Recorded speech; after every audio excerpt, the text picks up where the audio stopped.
Hello everyone, welcome again to my channel. So we are still talking about relative clauses, and this is actually the second episode. This is the second episode. So in the previous episode we talked about relative clauses in general, and we said that the relative clauses actually always start with relative pronouns. And also we said that the function of a relative clause is very simply to define or make clear or give more information about the noun, the noun that comes before, the noun that comes before it. And when you hear clause, is always subject, verb, and object. SVO is this, subject and verb and object. Now in this episode actually we are going to see the two main types of relative clauses. Number one is defining, and number two, the non-defining, the non-defining. We can either say defining or essential. We can say essential or defining. Here, non-defining, or we can also say non-essential or non-defining. We can also say defining, essential, or important, Non-defining, we can say non-important, non-important. So very simply, this one is important and this one is not important, Now let's take some examples so as you can better understand this, Now let's start with the defining, Number one, the city is crowded, The city is crowded. Now here actually we are talking about what? We are talking about the city, So this is a noun, This is a noun, And I tell you the city is crowded. Now what city are you talking about? Because there are some cities which are not crowded, which are not crowded. So this is actually not clear, Not clear. We have to define the city. For example, we can say city I live is crowded. Now here what do we need? We need the relative pronoun. The city is a place. So what can we say? The city where I live is crowded. So this is the defining relative clause. This is the defining relative clause. Why? Because this is very important. This is very important. So this is the relative clause. The relative clause. And this relative clause actually is to define the city. It's very, very important. It's very important for the meaning, of the sentence. It's very important. Can we delete it? For sure not. For sure not, because it's very important for the meaning. Now let's take number two. The boy is my cousin. The boy is my cousin. Who's the boy I'm talking about? So this is actually not clear. This is actually blurred. So therefore I have to give more information about the boy. About the boy. Because if I say the boy is my cousin, who's the boy I'm talking about? So it's not clear. So we have to give more information about the boy. We can say, for example, the boy jacket is black is my cousin. The boy jacket is black is my cousin. Now here, what do we need here? We need the relative pronoun. We need the relative pronoun. So here we have the boy, this is the noun, and this is jacket, it is also another noun. So here we define the boy by what he possesses, by what he possesses. What does he possess? He possesses a black jacket. So this is for whose. So we use whose, because whose is for what? For possession. This is what we talked about in the relative pronoun, in the relative pronoun. So the boy whose jacket is black is my cousin. So as you can see, this is the relative, the relative pronoun. And whose jacket is black, this is the relative clause, the relative clause.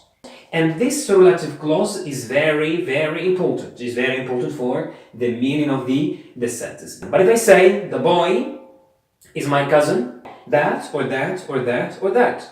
So the boy whose jacket is black, Yes, that one is wearing black jackets. Okay, so this is very important for the meaning of the sentence. Okay, of the meaning of the sentence. All right. So the boy whose jacket is black is my cousin. Okay, is my cousin. This is the relative clause to give more information about the boy, and this is very, as I said, very important. Okay, so this is for defining relative clause. Very important, very essential. Okay, very essential. Now they move to number 2, which is the non-defining relative clause, or non-important, or non-essential. We can also call it the non-restrictive. Okay, the non-restrictive relative clause. Let's start with an example. Number 1, giraffe lives in a forest. Okay, giraffe lives in a forest. Now, this sentence actually is very, very clear. Okay, everybody knows what giraffe is. Everybody knows that giraffe is an animal. Everybody knows that giraffe is the tallest animal. Everybody knows the shape of a giraffe. So this is actually very clear. Giraffe lives in a forest. So this is actually meaningful. Okay. However, we can also give more information about the giraffe. For example, we can say giraffe is the tallest animal, lives in a forest. Okay, lives in a forest. Okay, so this is actually what we can say. Now here, what do we need? We need a relative pronoun. Giraffe is animal. So what is the relative pronoun that we need? Very simply, which or that. Okay, which or that. So we can say giraffe, which is the tallest animal, lives in a forest. The giraffe that is the tallest animal lives in a forest. Okay, so this is actually the relative pronoun, and this is the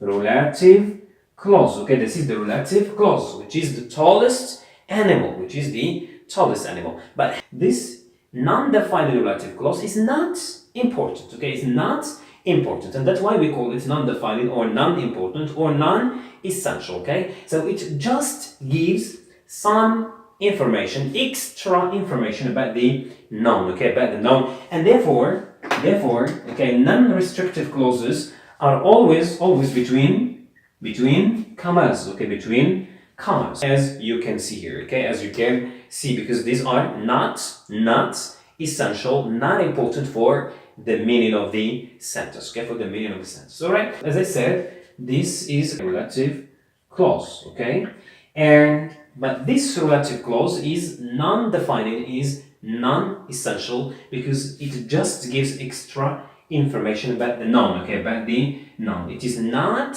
important for the meaning of the sentence, and remember, they're always between commas. Okay, they're always between commas. This is for number 1. Let's take number 2.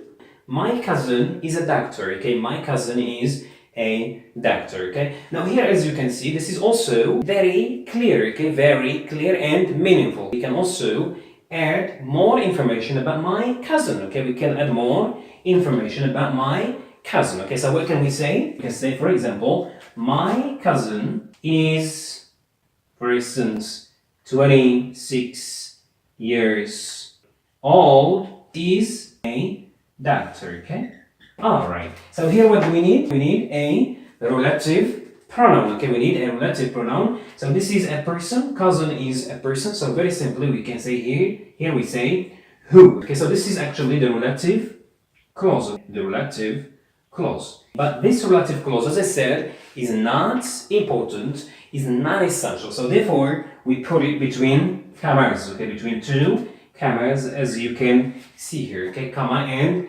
comma. Okay, so my cousin, who is 20 years old, is a doctor. So who is 20 years old is just extra information about my cousin, but it's not important. Okay, it's not important. Even if I say my cousin is a doctor, it's clear and meaningful. But when it comes to defining relative clauses, the relative clause is very important for the meaning. It's very essential for the meaning. And therefore, we don't put it between commas. Here, we don't use commas, but here we use commas because it's not important. Okay, it's not important. Okay, so this is all about today's episode. This is defining and non-defining a relative clause, the only two types of relative clauses we have.